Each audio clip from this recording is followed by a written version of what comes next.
I put a wild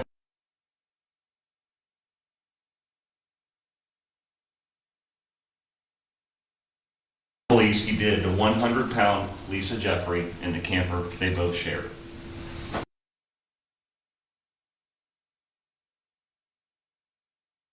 Lisa Jeffrey before she died. I was actually waiting on Lisa to die in life of natural causes because in reality, I hated her that bad. That's what that man told the police about his ex-wife, Lisa Jeffrey, the woman he murdered, the woman he wrapped in garbage bags, and the woman he shoved in a storage compartment in his camper, in his trailer, in hopes that she would be forgotten. Ladies and gentlemen, she won't be forgotten. And that's why we're here today. That's why that man right there is charged with first-degree murder. On November 27th of 2018, Deputy Calvin Batts of the Marion County Sheriff's Office received information that Winifred Burke had called the Marion County Sheriff's Office to report her niece, Lisa Jeffrey, missing. Ms. Burke hadn't had any contact with Lisa Jeffrey for weeks, which was uncommon. And Lisa Jeffrey lived at the Holiday Travel Park with the defendant in the camper they both shared, and that's located on Highway 40 just past the interstate. Lisa Jeffrey had some medical issues. She had Crohn's disease, she had lupus, and she needed some medications on a regular basis to handle those illnesses. You'll also hear that Lisa Jeffrey had some her own demons involving some drug use throughout her life. It was not uncommon for Lisa Jeffrey not to maybe answer her phone or return a phone call for a day or two, but it was very uncommon for her family members not to have heard from her for weeks and weeks upon end. So with this information, Deputy Calvin Batts goes out to the Holiday Travel Park. He goes out to lot 808 where the defendant and Lisa Jeffrey shared that camper. Went on the property, knocked on the door of the camper, knocked on the windows, walked around the camper, walked around the lots, and hoped to find some information or some indication of where Lisa Jeffrey was. He found none. So he went back and he started to review the Marion County Sheriff's Office logs and learned that Jamie Curl, one of the victim's daughter, had called the Marion County Sheriff's Office several days earlier, also to report that she hadn't seen her mother in a while. Deputy Batts gave Jamie Curl a call, and Jamie Curl will tell you that she had not seen her mother or heard from her mother since around November 5th of 2018. And November 5th is an important date, and that was Lisa Jeffrey's birthday. On November 5th of 2018, Lisa Jeffrey turned 48 years old. And Jamie Curl had bought some plane tickets for her mother to come up to Oklahoma and visit her between November 20th and November 27th. Lisa Jeffrey never got on that plane and never came to visit her daughter. Jamie Curl actually called the defendant to inquire about her mother and where she was and whether she got the plane tickets that Jamie had mailed her. The defendant told Jamie, "I haven't seen your mother since November 6th, the day after her birthday." He told her he didn't know where she was, or what she was doing, or what happened to her. Ms. Curl tried calling local hospitals, jails, places around to try to find maybe where her mother could be.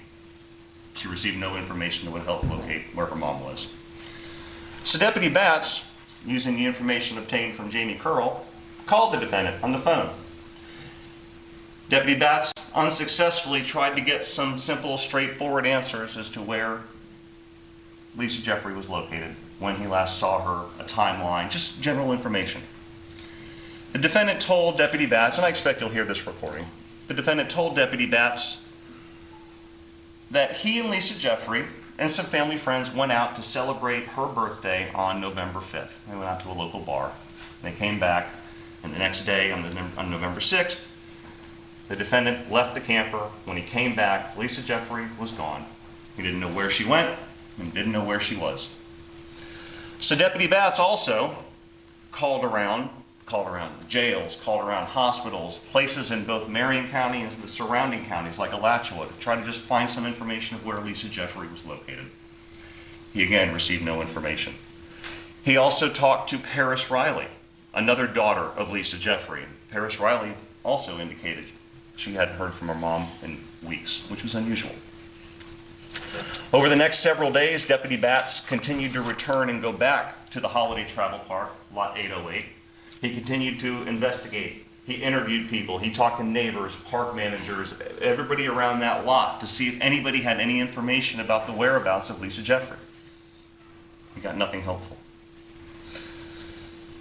As a result, and because of the fact that no one had seen Lisa or heard from Lisa Jeffrey in now almost a month, they upgraded her status. The sheriff's office upgraded her status to what's called a missing and endangered adult. And what that means is that if somebody, her name is put in a nationwide and statewide database, such that if any law enforcement agency or officer makes contact with her, whether it's a traffic stop, a citizen encounter, arrest, whatever, that they would know that Marion County Sheriff's Office was looking for her. And they would then be able to notify Marion County Sheriff's Office and say, hey, we found Lisa Jeffrey, everything's okay. As a result of this now really concerning situation, the fact that no one has seen or heard from Lisa Jeffrey in almost a month, the Sheriff's Office began to devote additional manpower and additional investigative efforts to try to find Miss Jeffrey. The next day, on November 3rd, November 2nd, 2018, Deputy Calvin Batts and Lieutenant Donald Winston went again back out to Lot 808 of the Holiday Travel Park. Again, knocked on the door, tried to find Lisa Jeffrey in hopes that she would just answer the door and say, hey, I'm fine. Unfortunately, that didn't happen. But when they got there, they made contact with a woman named Patience Burton. An investigation revealed that Patience Burton had also been staying at that camper for the weeks prior and also knew Lisa Jeffrey. Patience Burton didn't give any information, any helpful information to find where Lisa Jeffrey was. The next day, on December 3rd of 2018, Detectives Pender and Detectives Levy from the Marion County Sheriff's Office again went to Patience Burton's mother's residence, which is located right down the street from where the Holiday Travel Park is. They made contact with Patience Burton again, and they asked Miss Burton, knowing that she had been staying at that camper, if she would give permission for law enforcement to go inside that camper just to look for any information, any clues about Miss Jeffrey's whereabouts. Miss Burton agreed. They went over to the Holiday Travel Park, and Patience Burton, using her key, opened the door to the camper, and the detectives went in to look around. They looked around, they did a cursory look to try to find any information about where Miss Jeffrey was. And they went into the spare bedroom, which is located directly to the right when you walk in that camper, directly to the right. Detective Levy walked into that bedroom, noticed there was a mattress, noticed there was a storage compartment underneath that mattress. Detective Levy opened the door to that storage compartment, which is right down on the ground. The mattress sits on top of it. He opened the door to that storage compartment and smelled something. He smelled an odor that is unmistakable, that he had smelled many times in his career. He smelled the unmistakable odor of death and decomposition. There were a variety of other items shoved inside that storage compartment, and as Detective Levy began to remove each item one by one, that smell of decomposition and death grew stronger and stronger. Eventually, when those items were removed, he reached in and was able to see a black, heavy-duty truck-type tarp. And when he felt that truck-type tarp, he found a large object inside. That object, ladies and gentlemen, was Lisa Jeffrey's dead and decomposing body.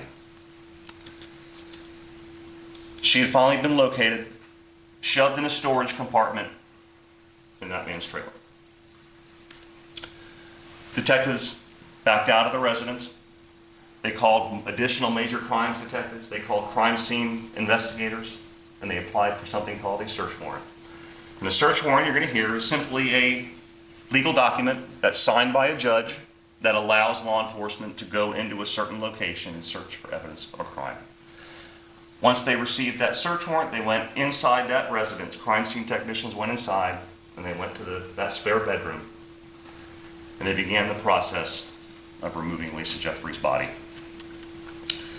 They removed the mattress, Underneath that mattress was a large sheet of plywood, which was what the mattress sat upon and formed the ceiling of that storage compartment beneath. They took the screws out and they removed that piece of plywood, and that gave the detectives access to the makeshift coffin that was below.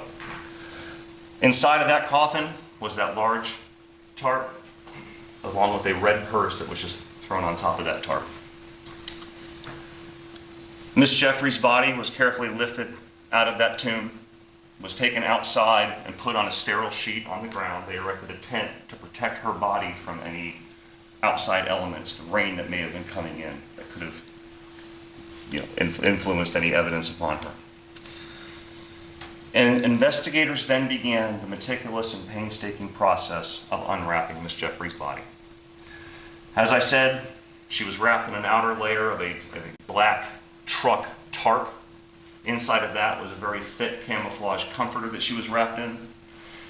And inside of that, she was wrapped in layer after layer after layer of saran wrap and black Rural King garbage bags, each layer secured by tape. Once that final layer was removed, Miss Jeffrey's body was finally revealed. Crime scene technicians also went inside and examined areas of potential blood, and they found various areas. They took swabs or samples of those blood spot areas, and those samples were sent to the Florida Department of Law Enforcement, where DNA analyst Carolina Benito examined them. And the evidence will show that the blood is consistent with coming from Lisa Jeffrey.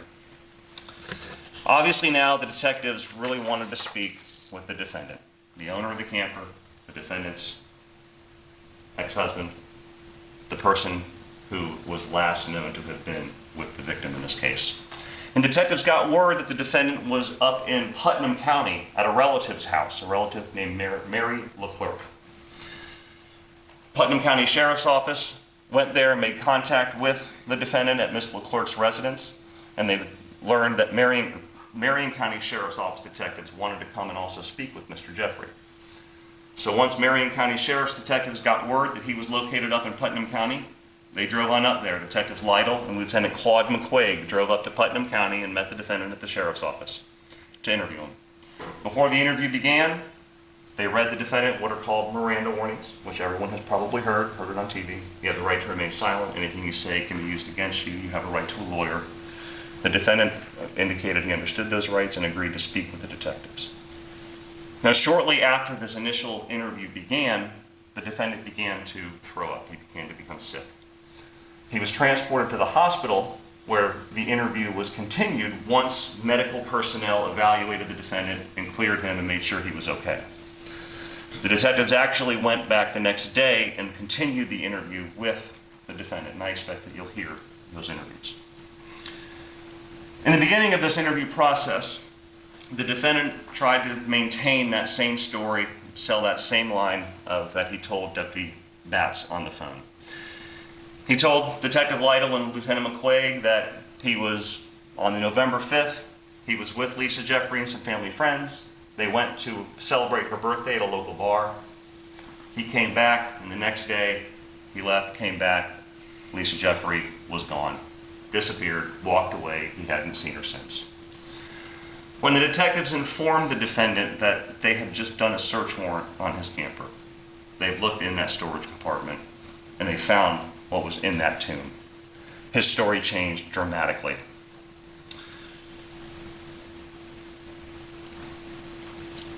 He again indicated that they went to celebrate Lisa Jeffrey's birthday on November 5th, 2018.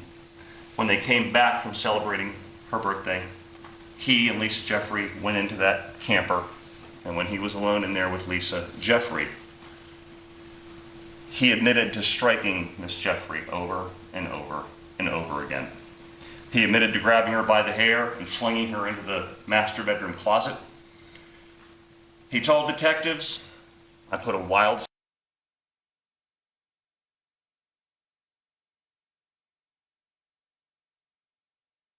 He described seeing her face afterwards, and his words said she looked like a pumpkin.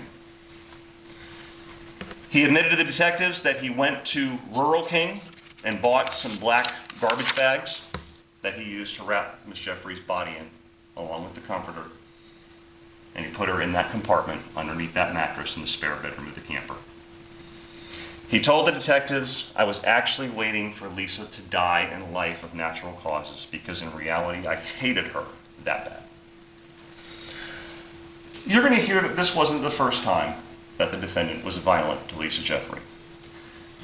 You'll hear it from several people, including some of the daughters of Lisa Jeffrey, as well as a woman named Wanda Normal, who's an aunt of Lisa Jeffrey. And you're going to hear that the defendant had struck Lisa Jeffrey in the past, that he had put her in a headlock at one point to the point where she couldn't breathe, and that he had threatened to kill her on multiple occasions. Lisa Jeffrey's body was taken from the scene and brought to the medical examiner's office located in Leesburg, Florida. There, Dr. Tara Jones, a trained and experienced forensic pathologist, conducted an autopsy on Lisa Jeffrey's body. She looked at Miss Jeffrey's body, every inch, up and down, head to toe, inside and out. And she had the benefit of actually seeing with her own eyes the injuries that man inflicted upon her. Dr. Jones will tell you that her body was covered in bruises, about 26 different bruises in different locations, and multiple lacerations or cuts. She had a large cut in her ear. She had fresh rib fractures. She had hemorrhages or bleeding from the blood vessels within her body, in her head, shoulders, back, lower back, arms, back of her hands and feet. She was covered. Dr. Jones concluded that these hemorrhages were caused by blunt force trauma or an impact to the body by some object causing injury to the body and the tissue beneath. Because of these repeated blows to her body, Lisa Jeffrey died. Dr. Jones will tell you this was a homicide. Dr. Jones, her opinion was consistent with what the defendant told the detectives he did to Lisa Jeffrey. It was consistent with him telling the detectives that he hit her over and over and over again.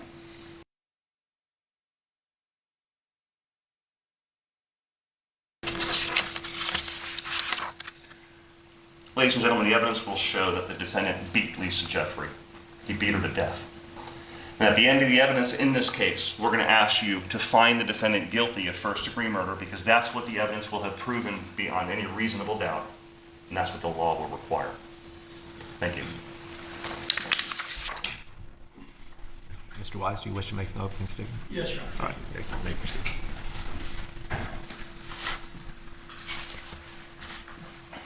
Ladies and gentlemen, what happened to Miss Jeffrey was tragic. There's no question about it. You're going to see over these next few days that Miss Jeffrey's death was not the result of any intent on the part of Mr. Jeffrey to cause her death. And when you see the testimony from the medical examiner and potentially from another pathologist, you'll see that there's no evidence that Mr. Jeffrey caused Miss Jeffrey's death in any way. You're going to be instructed, I expect, at the end of the case that you can look for reasonable doubt in three potential areas: evidence, lack of evidence, and conflicts in the evidence. And I would suggest to you, ladies and gentlemen, when you look at those three areas, you'll see that Mr. Jeffrey is not guilty of this charge. I want to talk a little bit, to start with, about the evidence that I expect you'll hear, and Mr. Buxman just did a great job of detailing what he thinks the evidence will show. I want to tell you what I think the evidence will show. Mr. and Mrs. Jeffrey had a good marriage for many years, but in the last couple of years, they developed a lot of trouble in their marriage. It became kind of a tragic story. Miss Jeffrey develops a drug problem, as you've heard about, and there'd be times when she would leave the house. They ran into problems. Mr. Jeffrey, I think you may hear some evidence, had a bit of a drinking problem himself, at least in the later years of their marriage. And we jump forward to the night of her birthday, Miss Jeffrey's birthday, and the birthday party that you just heard a little bit about.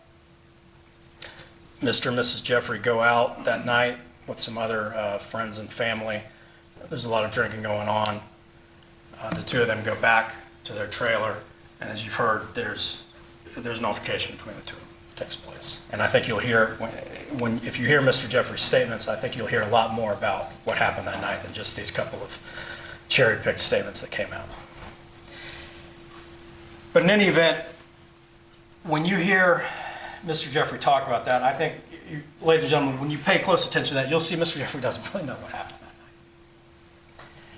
You're going to hear the first statement potentially when he's talking to law enforcement at his aunt's house. He's throwing up. He's a complete mess. Second statement, they take him to the hospital. Again, I would suggest he's a complete mess. When law enforcement goes back and talks to him again, he's still in the hospital, still having some issues, as I think you'll see. But that's when they discuss that night. And that's when I think you will see, ladies and gentlemen, that Mr. Jeffrey doesn't know what happened. You'll see that he is very emotional. He cares about his wife. He was genuine in what he's saying. You'll see, as you've already heard, he panicked after that night. No question about it. You'll see reasons why, I expect. He doesn't really know what happened. His wife's dead. He's scared. He was there the night. He panics.